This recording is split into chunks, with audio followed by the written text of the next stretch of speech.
यदि आप सच्चे भजन भक्ति करने का इरादा भी रखते हो और सुख सुविधा पाने का भी इरादा रखते हो, तो फिर भजन भक्ति में आपको सफलता नहीं मिलेगा।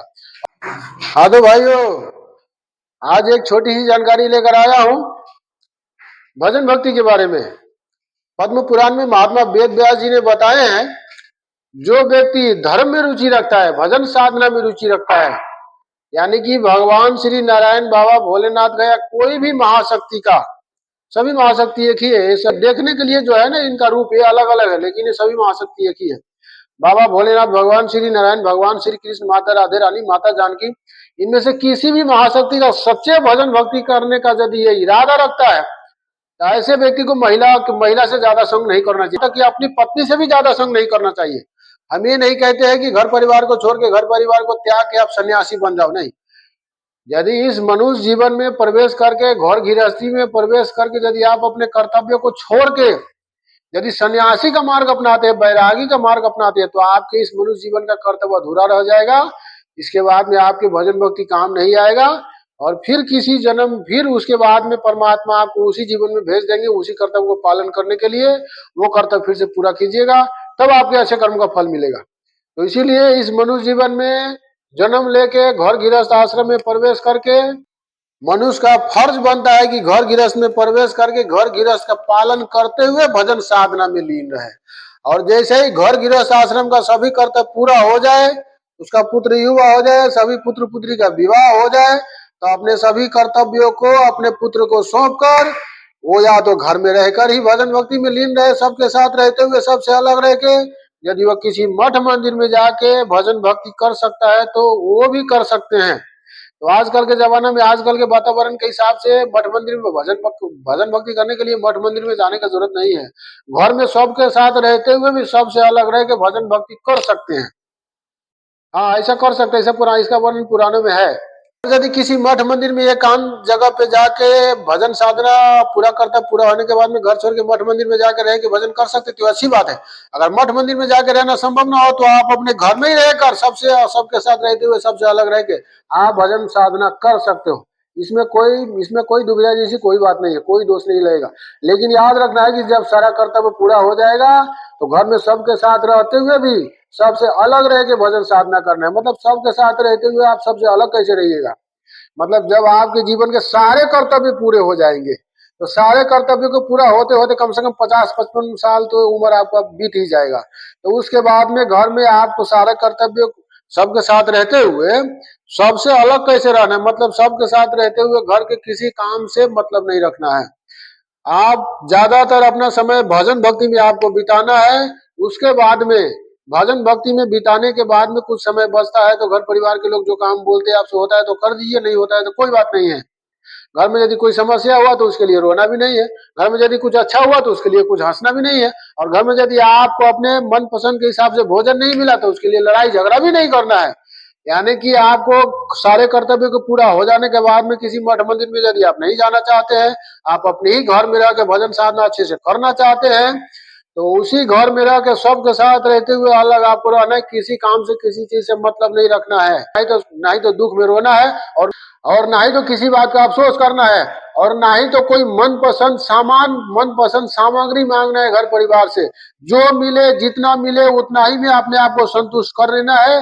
मतलब जितना मिले, और जब सारे कर्तव्य पूरा हो जाएंगे, तो मतलब ज्यादातर हमेशा यही प्रयास आपको रखना पड़ेगा कि जो मिलेगा, जितना मिलेगा उतना ही में संतुष्ट रहेंगे। किसी काम के लिए, किसी सामान के लिए, किसी मनपसंद सामान के लिए घर के किसी लोग से झगड़ा नहीं करेंगे, लड़ाई नहीं करेंगे। इसमें बेशक इसमें कोई दो मत की बात नहीं कि ऐसी अवस्था में ज्यादा कष्टों का सामना करना पड़ेगा, बहुत सारी इच्छाओं को मारना पड़ेगा आपको। और भजन भक्ति का रास्ता यही है, सारे सुख सुविधा को त्याग के आपको भजन भक्ति के रास्ते में बढ़ना पड़ेगा, तभी आप भजन भक्ति में सफल हो पाओगे। यदि आप सच्चे भजन भक्ति करने का इरादा भी रखते हो और सुख सुविधा पाने का भी इरादा रखते हो, तो फिर भजन भक्ति में आपको सफलता नहीं मिलेगा। और एक बात आपको बता दूं दोस्तों, जो व्यक्ति सच्चे मन से भजन भक्ति करने का इरादा रखता है, ऐसे व्यक्ति के लिए बताया गया हमारे सनातन धर्म के पुराणों में, और ऐसे व्यक्ति के लिए फर्ज बनता है कि यदि संतान की उत्पत्ति का लक्ष्य पूरा हो गया, तो अपनी पत्नी से ज्यादा संग ना करे। मतलब शारीरिक संबंध यदि बनाने का जो नियम बनाया है सृष्टि बनाने वाले ने, केवल संतान उत्पत्ति के लिए बनाया है ये नियम, ना कि मौज मस्ती के लिए बनाया है।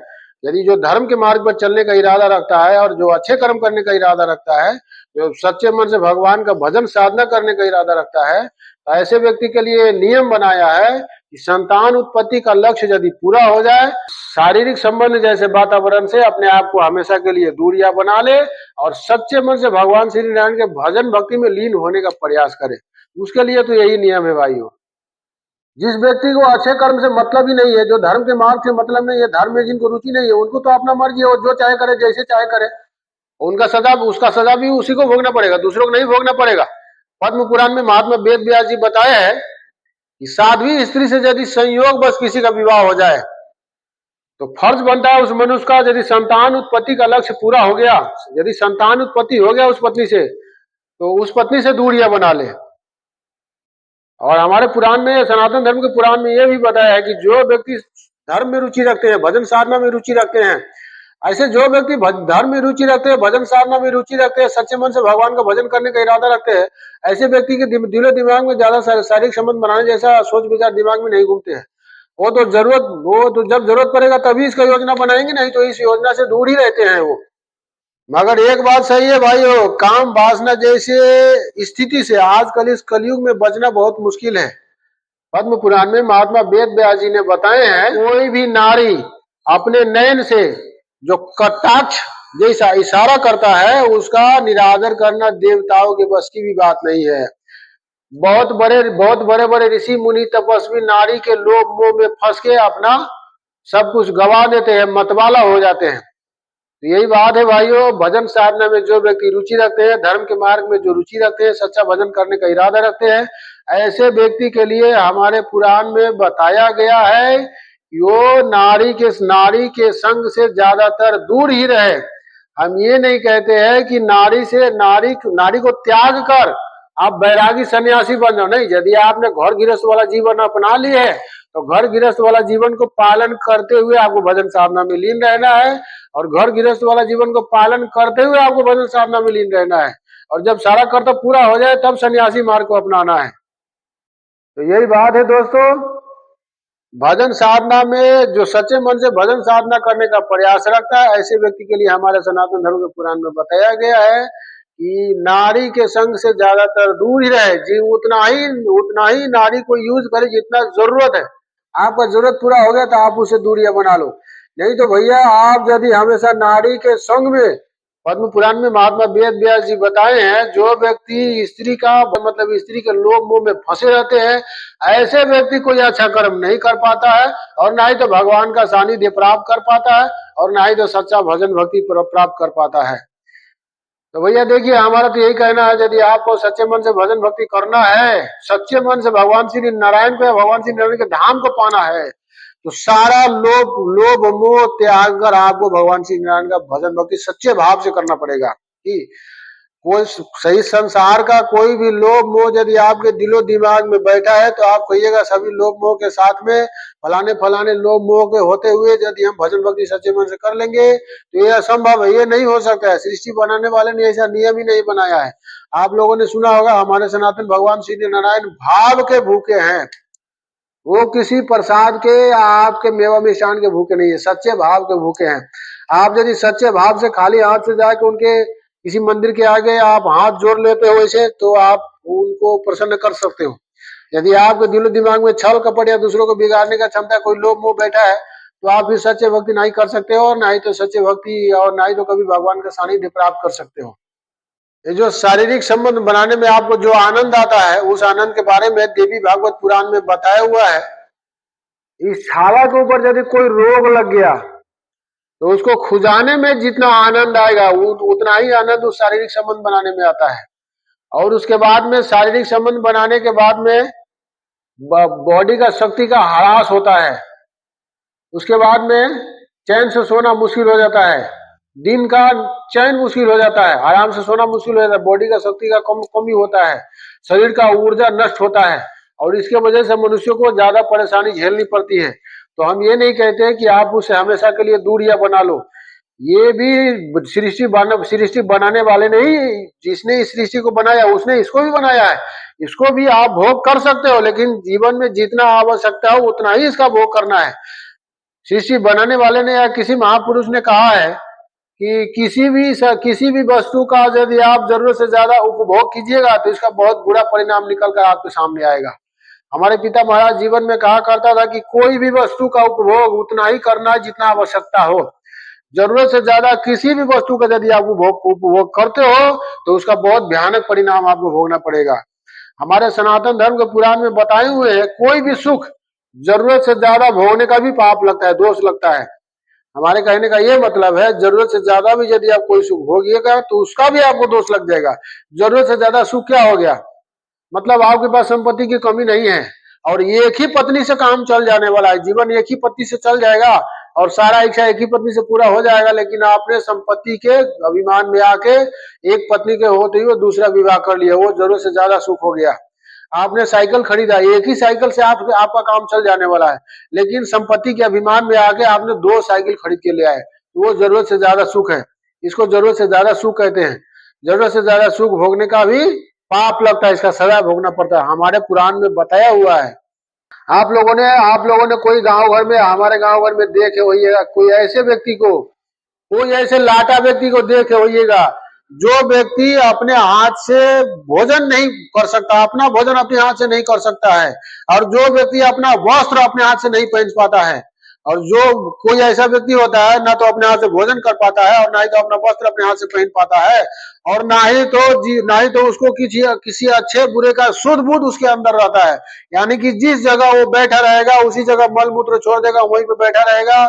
कोई हिंसक प्राणी, हिंसक पशु आके उसके ऊपर पैर रख के चले जाए या तो लात मार के चले जाए, या कोई गाड़ी घोड़ा आके उसको ठोकर मार दे, उसको कोई फर्क नहीं पड़ता है। ऐसे बिल्कुल ही लाटा व्यक्ति, ये उसी गलती का सजा है। जो व्यक्ति जरूरत से ज्यादा सुख भोगते हैं ऐसे ही व्यक्ति में उनका जन्म होता है। ये हमारे गुरु पुराण में, सनातन धर्म पुराण में बताए हुए हैं, आजकल के कथा में भी बताया जाता है, कथा में भी सुनिएगा। तो यही बात है दोस्तों, हमारा तो यही कहना है, किसी भी व्यक्ति किसी भी वस्तु का उतना ही उपभोग करना चाहिए जितना आवश्यकता हो। शिष्य बनाने वाले ने यदि धर्म पत्नी मनुष्य को देते हैं तो संतान उत्पत्ति के लिए देते हैं, वंश की वृद्धि के लिए देते हैं, ना कि मौज मस्ती के लिए देते हैं। लेकिन आजकल के कलयुग के मनुष्य नारी को, स्त्री को मौज मस्ती के सामान बना लिया है, उसको अपनी मौज मस्ती के सामान समझते हैं, उसको मौज मस्ती करने वाला चीज है। अरे नारी के साथ तो अभी इस कलयुग में जितना घृणित कार्य होता है वो तो छोड़ी, बहुत ही गलत है। आने वाले समय में और भी गलत होने वाला है।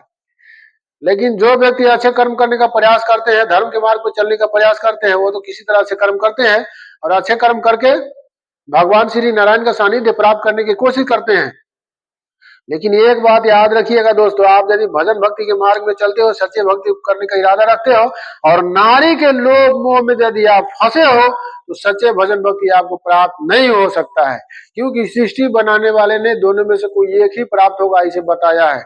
हमारे पिता महाराज ने जीवन में कहा करता था कि 100% सुख, यानी कि 100% सुख सच्चा धर्म पत्नी, अच्छे बुद्धि विचार का औलाद, अच्छे घर परिवार, यानी कि 100 में 100% सुख, 100% सुख सभी अच्छे कर्म, अच्छे जैसा वातावरण, अच्छे स्थिति, न पत्नी गलत हो, न औलाद गलत हो, न घर परिवार गलत हो, न माता गलत हो, सभी सुखी संपन्न अच्छा से हो।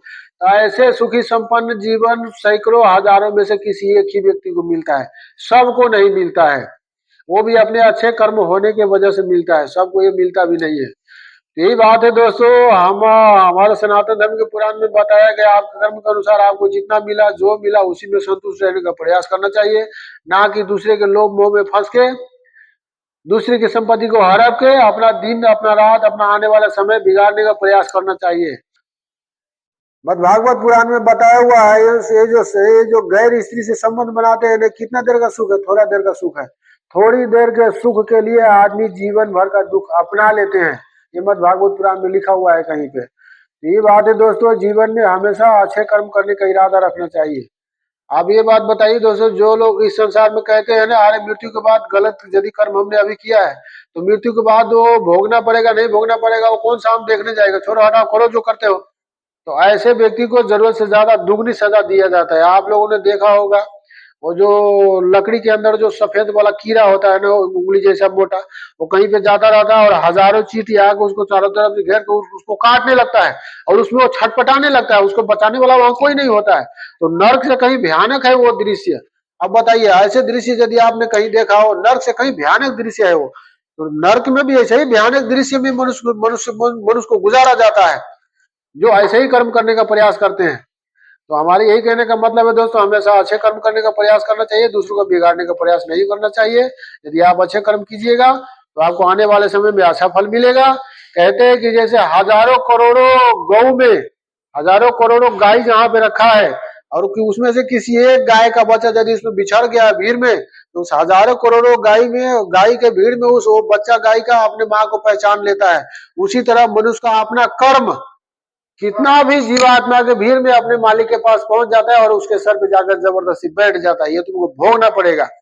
महात्मा राघवाचार्य जी ने अपने कथा में बताए हुए हैं कि मनुष्य के कर्म में जो लिखा होता है भोगना, वो भोगना ही पड़ता है। वो टल सकता है लेकिन मिट नहीं सकता है। आप यदि अच्छे कर्म कीजिएगा तो आपके अच्छे कर्म से आपका जो अयोग्य कर्म है, जो अयोग्य कर्म का जो फल बनता है, वो कुछ समय के लिए टल जाएगा लेकिन मिटेगा नहीं। बेशक आप एक जन्म के लिए टाल दो उसको, लेकिन फिर कभी न कभी आपके भाग्य में आकर बैठेगा ही। तो यही बात है दोस्तों, अच्छे कर्म से आपका अयोग्य जो सदा भोग, अयोग्य कर्म का जो सदा भोगना है वो टल सकता है। एक जन्म दो जन्म के लिए टाल दो, बेशक 10 जन्म के लिए टाल दो, लेकिन आपके भाग्य से वो मिटेगा नहीं। कभी ना कभी आपको किसी जन्म में वो भोगना ही पड़ेगा। महाभारत आप लोगों ने देखे होगा दोस्तों, महाभारत में भीष्म पितामह को जो बाण से छिद्र जाता है जीवन के अंतिम समय में, वो उस जीवन में ऐसा कोई गलती नहीं करते हैं, वो उसके 71 जन्म पहले का गलती होता है। और 71 जन्म पहले का गलती उस भीष्म पितामह वाला जीवन में भोगना पड़ा, इसलिए कि भीष्म पितामह वाला जीवन में उन्होंने कुछ गलतियां कर बैठे। उससे पहले किसी जीवन में कोई गलतियां नहीं किया, अच्छे कर्म किए, तो उससे पहले 70 जन्म तक उसका कोई सजा नहीं भोगना पड़ा। 71 जन्म पहले उसने एक राज परिवार में जन्म हुआ था उनका, और राजा का लड़का था, युवराज था, रथ पर चढ़ के कहीं जा रहे थे और रास्ते में एक सांप के बदन से गुजार दिए रथ, और बाने को नोक से उठा के सांप को काट के झुंड में फेंक दिया, और सांप 18-19 दिन तक उसी काट के झुंड में पड़े रहे और मर गए तड़प तड़ा। उसी गलती का सजा भीष्म पितामह को भोगना पड़ा या 71 जन्म बाद महाभारत वाले जीवन में। महाभारत वाले जीवन में उसने कुछ गलतियां कर बैठे थे। यही बात है दोस्तों, मनुष्य को हमेशा अच्छे कर्म करने का इरादा रखना चाहिए, हमेशा अच्छे कर्म करना चाहिए, ना कि बुरे कर्म करना चाहिए। यदि आप कोई बुरा कर्म कीजिएगा तो उसका सजा कभी किसी न किसी जन्म में आपको भोगना ही पड़ेगा। आप आने वाले समय में अच्छे कर्म से उसको टाल सकते हो लेकिन मिटा नहीं सकते हो किसी तरह। तो यही बात है दोस्तों, हमारा तो यही कहना है कि संतान उत्पत्ति का लक्ष्य यदि पूरा हो जाए तो पत्नी के लोभ मोह से अपने आप को दूरियां बना लेना चाहिए। हम ये नहीं कहते कि संतान उत्पत्ति का लक्ष्य पूरा हो जाए तो आप घर परिवार को छोड़ के किसी मठ मंदिर में जाके सन्यासी बन के भजन भक्ति करने लगो, नहीं, फिर आपका कर्तव्य अधूरा रह जाएगा। जो संतान आपने जन्माए हैं उसका लालन पालन करना भी आपका फर्ज बनता है। बेशक आप अपना कर्म भी करते रहिए, काम धंधा भी करते रहिए, और काम धंधा करने के साथ साथ संतान का लालन पालन करने के साथ साथ आपको भजन भक्ति में भी लीन रहना है। लेकिन एक बात बताइए दोस्तों, महात्मा वेद व्यास जी ने पुराण में बताए हुए हैं, सारे पुराण का रचना, बहुत सारे पुराण का रचना तो वेद व्यास जी ने किया है। महात्मा वेद व्यास जी ने बताए हुए हैं कि जो व्यक्ति नारी के लोभ मोह में ज्यादा फंसे रहते हैं, वो व्यक्ति सच्चे मन से अच्छा तरीका से भजन भक्ति नहीं कर सकता है। तो आपको यदि सच्चे मन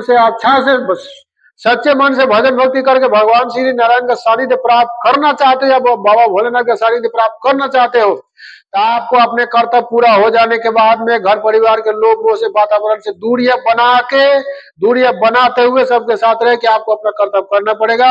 जब सारा कर्तव्य पूरा हो जाए तो सभी लोग मोह को त्याग के सच्चे में सिर्फ और सिर्फ भगवान श्री नारायण के भजन भक्ति के लिए जीवित रहना है। इसी मार्ग से सच्चे भजन भक्ति को आप प्राप्त कर सकते हो। यदि जीवन भर यदि आप घर परिवार के लोग मोह में, नारी के मोह में फंसे रह जाइएगा तो अच्छे से भजन भक्ति आप नहीं कर पाइएगा। हमारे पुराण में बताया हुआ है, जो व्यक्ति नारी के बस में रह के जो कार्य करता है और हमेशा नारी के बस में ही जो रहता है, ऐसे व्यक्ति का सम्मान देवलोक में भी नहीं होता है।